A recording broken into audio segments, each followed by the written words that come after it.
નમસ્કાર મિત્રો, સ્વાગત છે તમારું અમારી આ યુટ્યુબ ચેનલમાં। મિત્રો, દર વર્ષે ભાદરવા માસની શુક્લ પક્ષની એકાદશીની તિથિએ પરિવર્તિની એકાદશીનું વ્રત રાખવામાં આવે છે। આ દિવસે ભગવાન વિષ્ણુની વિધિ વિધાન સાથે પૂજા કરવામાં આવે છે। આ એકાદશી ખૂબ જ મહત્વપૂર્ણ હોય છે। એકાદશીના રોજ માન્યતા છે કે આ દિવસે વ્રત રાખવાથી ભગવાન શ્રી હરિની વિશેષ કૃપા પ્રાપ્ત થાય છે। સાથે જ દરેક પ્રકારના પાપોમાંથી મુક્તિ મળે છે। સાથે જ મૃત્યુ પછી મોક્ષની પ્રાપ્તિ થાય છે।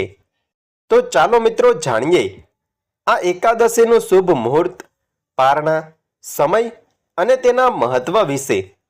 મિત્રો, હિન્દુ કેલેન્ડર મુજબ ભાદરવા મહિનાના શુક્લ પક્ષની 11મી એકાદશી તિથિ 14 સપ્ટેમ્બર 2024ના રોજ સવારે 8:23 શરૂ થશે, જે બીજા દિવસે 15 સપ્ટેમ્બર 2024ના રોજ સવારે 10:41 સમાપ્ત થશે। આવી સ્થિતિમાં 14 સપ્ટેમ્બર શનિવારના રોજ પરિવર્તિની એકાદશીનું વ્રત રાખવામાં આવશે। મિત્રો, પરિવર્તિની એકાદશીના દિવસે એટલે કે 14 સપ્ટેમ્બરના રોજ સવારે 6 વાગ્યાથી 9 વાગ્યા સુધી પૂજા થશે અને આ એકાદશીના પારણા 15 સપ્ટેમ્બર રવિવારના રોજ કરવા। આ દિવસે તમે 6:30 થી લઈને 8:50 વચ્ચે એકાદશીની સમાપ્તિ એટલે કે પારણા કરી શકો છો। મિત્રો, આપણા શાસ્ત્રમાં પરિવર્તિની એકાદશીનું મહત્વ દર્શાવતા કહેવામાં આવ્યું છે કે પરિવર્તિની એકાદશી પુણ્ય કાર્યો માટે શ્રેષ્ઠ માનવામાં આવે છે। આ ભગવાન વિષ્ણુની સૌથી પ્રિય એકાદશીમાંની એક માનવામાં આવે છે। પદ્મપુરાણ અનુસાર જે વ્યક્તિ સાચા મનથી પરિવર્તિની એકાદશીનું વ્રત કરે છે તે વૈકુંઠની પ્રાપ્તિ કરે છે। તેનાથી દરેક પ્રકારના પાપો અને સમસ્યાઓમાંથી મુક્તિ મળે છે। તેનાથી વાજપેયી યજ્ઞ સમાન પરિણામ મળે છે। અને ખાસ કરીને મિત્રો, આ દિવસે જો તમે કોઈ પણ પ્રકારના ઉપાયો કરો છો તો તમારા જીવનની અંદર કોઈ પણ પ્રકારની સમસ્યા અને પરેશાનીઓ નથી આવતી।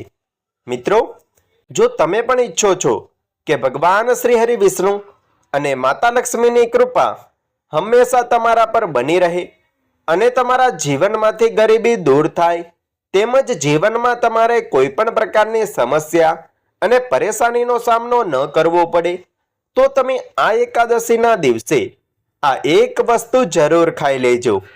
આનાથી તમારા જીવનમાંથી ધન સંબંધિત તમામ પ્રકારની સમસ્યા દૂર થઈ જશે।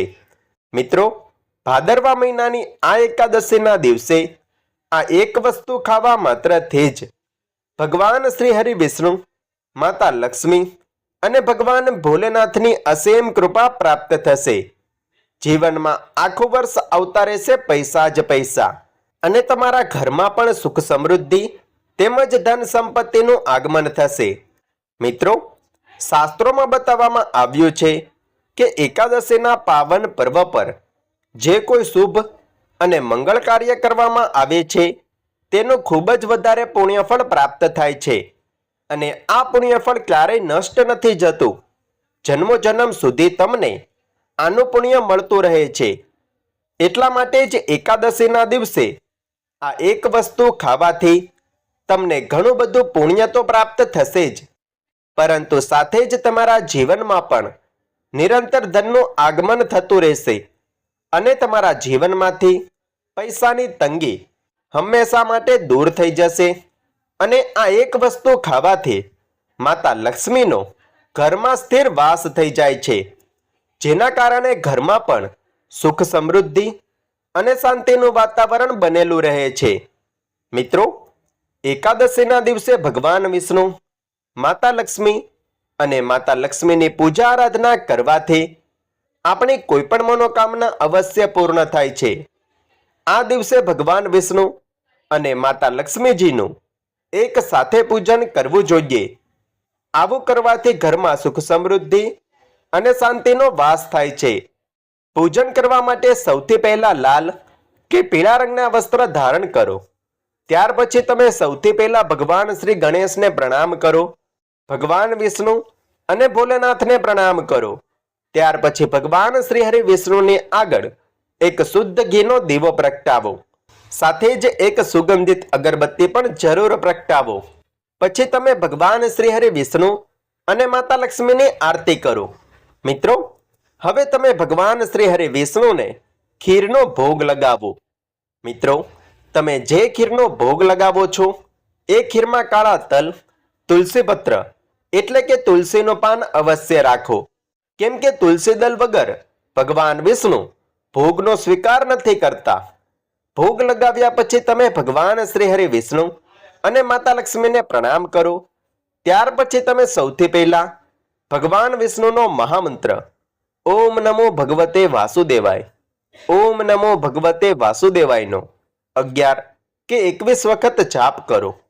ત્યાર પછી તમે થોડા સમય સુધી આંખ બંધ કરીને હાથ જોડીને ઓમ મહાલક્ષ્મી નમઃ, ઓમ મહાલક્ષ્મી નમઃ આ મંત્રનો જાપ કરો.